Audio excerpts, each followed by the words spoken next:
నమస్తే, welcome to our channel. నేను Priyanka Rao. SIT ఏదైతే కల్తీ నెయ్యి వ్యవహారం ఉందో దీనికి సంబంధించి తుది అభియోగ పత్రాన్ని ఈరోజు సబ్మిట్ చేయడం జరిగింది. అంటే 600 పేజీలతో కూడిన ఈ పత్రంలో ముఖ్యంగా వాళ్ళు పొందుపరిచిన అంశాలు ఏంటి అంటే, ఈ 2019-24 మధ్యలో దగ్గర 20 కోట్ల శ్రీవారి లడ్డూలు తయారీ జరిగింది. ఇందులో 235 కోట్ల రూపాయలు దుర్వినియోగం అయింది అంటూ వీళ్ళు తేల్చి చెప్పిన సంగతి. మరి వైసీపీ వాళ్ళేమో చేయలేదు అని వాళ్ళు ఊదర కొడుతున్న కొద్దీ నిజాలు ఒకదాని తర్వాత ఒకటి బయటకు వస్తూ ఈ కల్తీ అనేది జరిగింది అని బల్లగుద్ది ఈరోజు సిట్ తేల్చింది. మరి ఇప్పుడు వైసీపీ వాళ్ళ సమాధానం ఏంటి అనేది తెలుసుకుందాం. మనతో మాట్లాడడానికి ప్రముఖ పొలిటికల్ అనలిస్ట్ అప్పసాని రాజేష్ గారు ఉన్నారు. ఆయన అడిగి తెలుసుకుందాం. నమస్కారం సార్. నమస్కారం. ఈరోజు సిట్ ఏదైతే ఫైల్ చేసిందో దాన్ని చూస్తే అందరూ ఆశ్చర్యపోతున్నారు. 20 కోట్ల లడ్డూలు తయారైంది, 235 కోట్ల రూపాయలు దుర్వినియోగమైనవి. ఈరోజు మరి చేయలేదు అన్న వాళ్ళు మరి ఇదంతా ఎలా జరిగింది అంటారు? ఇప్పుడు వాస్తవంగా 2024 జూలై ఆగస్టుల్లో ముఖ్యమంత్రి చంద్రబాబు నాయుడు గారు రాష్ట్ర వ్యాప్తంగా ఉన్న ఐఏఎస్ ఐపీఎస్ అధికారులతో ఒక సమీక్షా సమావేశాన్ని ఏర్పాటు చేసుకున్న సందర్భంగా ఆ సమీక్షా సమావేశంలో అప్పటికి తన దృష్టికి వచ్చిన ఈ అంశాన్ని ప్రస్తావించారు. తిరుమల శ్రీవారి నైవేద్యానికి అంటే శ్రీవారి నైవేద్యంగా వినియోగించే లడ్డు, ఆ లడ్డు తయారీలో వినియోగించే నెయ్యి, ఆ నెయ్యి స్వచ్ఛమైన నెయ్యి కాకుండా కంటామినేటెడ్ నెయ్యి వాడుతున్నారు, అడల్టరేటెడ్ నెయ్యి వాడుతున్నారు. ఆ నెయ్యిని ఎన్డీడీబీ వాళ్ళ ఆధ్వర్యంలో ఉన్న ల్యాబ్కు పంపిస్తే అందులో జంతు అవశేషాలు ఉన్నట్టుగా వాళ్ళు సర్టిఫై చేశారు అని చెప్పని ఆయన ఒక స్టేట్మెంట్ ఇచ్చారు. దీని మీద మేము రాష్ట్ర ప్రభుత్వం తరఫున విచారణ జరిపిస్తున్నాం.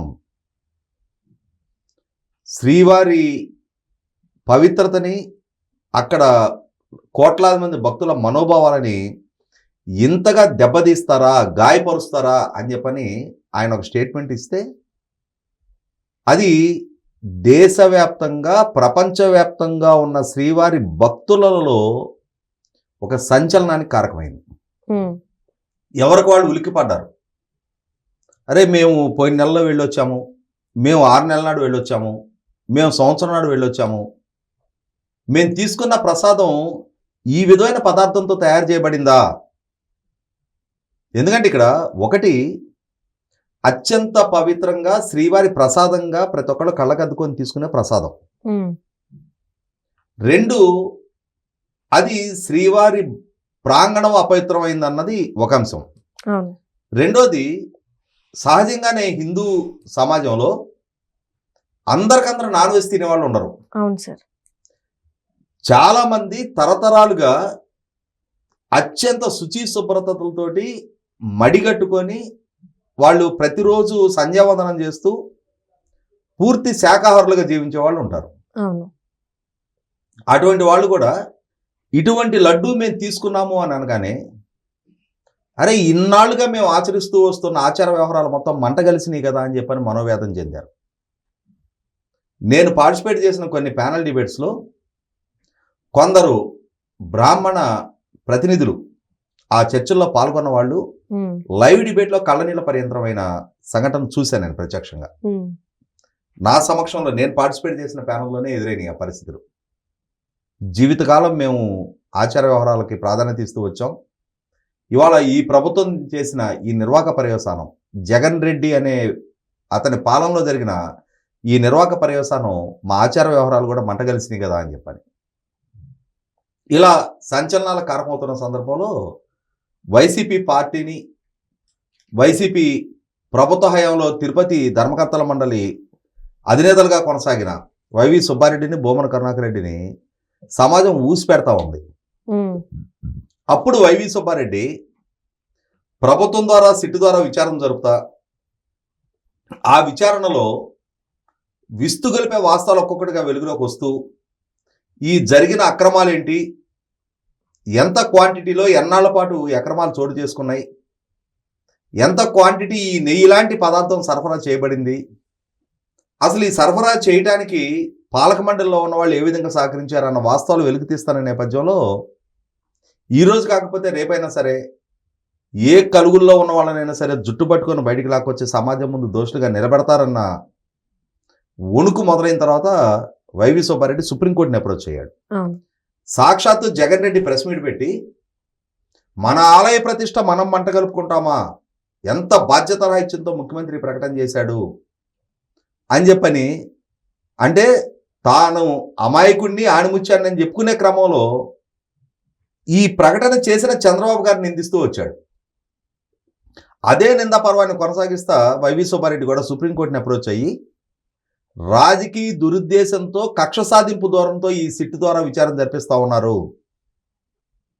అసలు శ్రీవారి ప్రాంగణాన్ని ఈ విధంగా అపవిత్రం పాలు చేయటం సాధ్యమా, అటువంటి ఆలోచన మాకు వస్తుందా, మేము అద్భుతమైన సేవా కార్యక్రమాలు నిర్వహించాం, శ్రీవారి భక్తులం, డివోటీస్ అని చెప్పని చెప్పుకుంటూ వచ్చారు. చివరికి సుప్రీంకోర్టు ఇంటర్వెన్షన్తో విచారణ జరపమన్నాడు.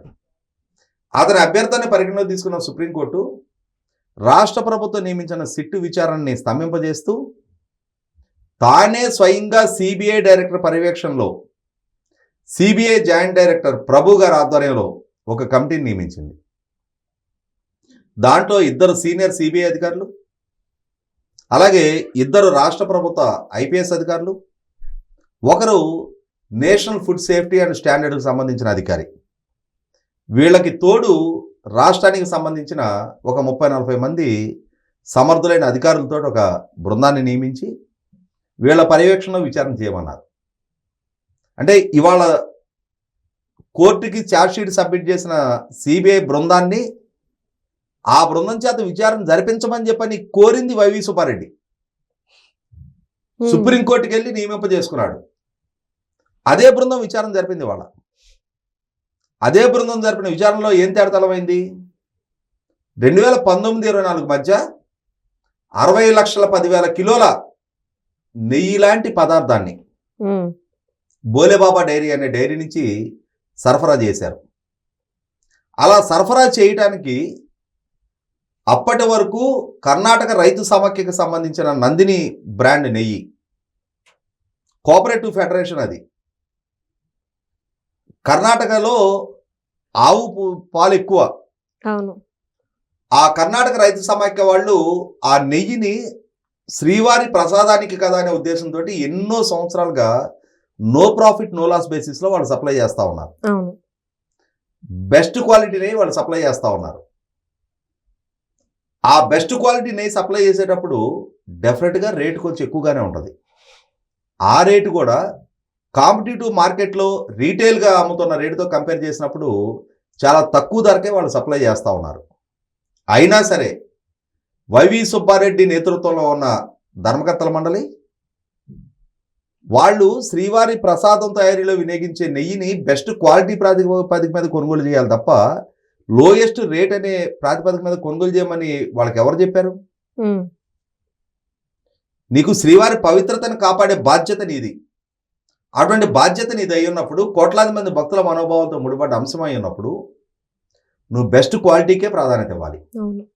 అలా కాకుండా వాళ్ళు ఏదో రేట్ ఎక్కువకి సప్లై చేస్తున్నారు అని చెప్పని వాళ్ళ టెండర్ రద్దు చేసి ఏకపక్షంగా లోయెస్ట్ రేటుకి టెండర్లు పిలిచి, ఆ లోయెస్ట్ రేటుకి టెండర్లు పిలిచిన క్రమంలో కూడా టెండర్ నిబంధనలు సడలించారు. డైరీ ఏర్పాటు జరిగి 3 సంవత్సరాల పాటు అయి ఉండాలి అన్న, అంటే ఆ డైరీకి 3 సంవత్సరాల ఎక్స్పీరియన్స్ అండ్ ఎక్స్పర్టైజ్ ఉండాలి అన్న నిబంధనని తీసేసి 1 సంవత్సరం కాలపరిమితి పెట్టారు. ఏ డైరీ అయినా సరే ఇంతటి స్థాయిలో నెయ్యి పర్ డే ఇన్ని టన్నుల నెయ్యి సరఫరా చేయాలి అని అంటే ఆ డైరీకి పర్ డే 2,50,000 లీటర్ల ఆవు పాలని ప్రాసెస్ చేసే కెపాసిటీ ఉండాలి అన్న కండిషన్ అసలు తీసేశారు. నువ్వు అసలు ఆవు పాలు కొనవసరంలా. ఆవు పాలు కొనకుండా నీకు ఆవు నెయ్యి ఎక్కడి నుంచి వస్తుంది? ఆవు నెయ్యి ఎక్కడి నుంచైనా తెచ్చుకో. వాళ్ళు ఏం చేశారు? పామాయిల్ కొని దాంట్లో కెమికల్స్ కలిపి నెయ్యి లాంటి పదార్థాన్ని తయారు చేశారు. ఆ పదార్థం 5 సంవత్సరాల పాటు సప్లై చేశారు. 60,10,000 కిలోల అటువంటి పదార్థాన్ని, 60 లక్షల కిలోలు అంటే కనీసం 6,000 టన్నులు, కనీసం 6,000 టన్నులు, అవును 6,000 టన్నుల నెయ్యి అంటే 20 టన్నులకు ఒక ట్యాంకర్ అనుకుంటే కూడా 300 ట్యాంకర్లు సప్లై చేశారు.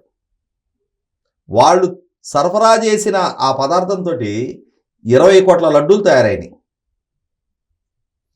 ఇవాళ నేను ఇందాక చెప్పినట్టుగా లోయెస్ట్ ప్రైస్. అవును ఇవాళ కాంపిటేటివ్ మార్కెట్లో కోఆపరేటివ్ ఫెడరేషన్కి సంబంధించిన రైతు సమాఖ్య నో ప్రాఫిట్ నో లాస్ బేసిస్లో వాళ్ళు సరఫరా చేస్తున్న నెయ్యి 490 రూపాయలు వాళ్ళు సరఫరా చేస్తుంటే, ఒక ప్రైవేటు ట్రేడరు లాభాపేక్షతో టెండర్లో పార్టిసిపేట్ చేసిన వాళ్ళు 319 రూపాయలు 80 పైసలకి ఎలా సరఫరా చేయడం సాధ్యం అని చెప్పనే కనీస మాత్రం విఘ్నత ప్రదర్శించకుండా ఎలా అయినా సరఫరా చేయని, ఏమైనా సరఫరా చేయని. ఇది హిందూ భక్తులే కదా, హిందూ భక్తుల మనోభావాలే కదా, హిందూ దేవుడే కదా, ఆయన అపవిత్రం అయితే అవని అనే నిర్లక్ష్య ధోరణితోటి, అహంకారపూరిత ధిక్కార ధోరణితోటి 20 కోట్ల లడ్డూలు తయారు చేసి సంవత్సరాల తరబడి స్వామివారికి వాటిని నివేదించి వాటిని భక్తులకి ప్రసాదం రూపంలో అమ్మారు అని అంటే, 20 కోట్ల లడ్డూలు మనకు తెలుసు కదా. మనం తిరుపతి వెళ్ళొస్తే ఆ లడ్డు మొత్తం మనమే తినం, అందరికీ పంచుతాం. కనీసం ఒక లడ్డు మినిమం అంటే మినిమం 3-4 పంపిణీ చేస్తారు. అవును అవకాశం ఉంటే ఇంకెక్కువ మంది కూడా పంపిణీ చేస్తారు. ప్రసాదంగా కొద్దిగా తీసుకుంటారు.